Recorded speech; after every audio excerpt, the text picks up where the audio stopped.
Magpipreserve tayo ng siling pula kasi masyado ng hinog. Para hindi mabulok. Ito, ni-sterilize ko na yung bote. Pati yung takip. Iwain muna natin to. Ito, nahiwa na natin ng ganito. Banlian lang natin. Saka patuluing mabuti bago lagay sa bote. Ito yung binanlian na sili, napatulo ko na. Lagay na natin sa malinis na bote.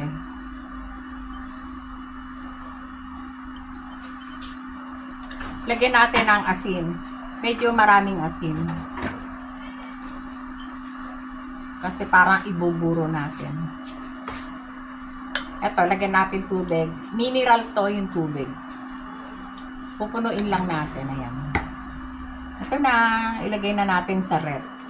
Pag kailangan, kahit di mo na isama yung sabaw dahil maalat. Yan. Press pa rin yun.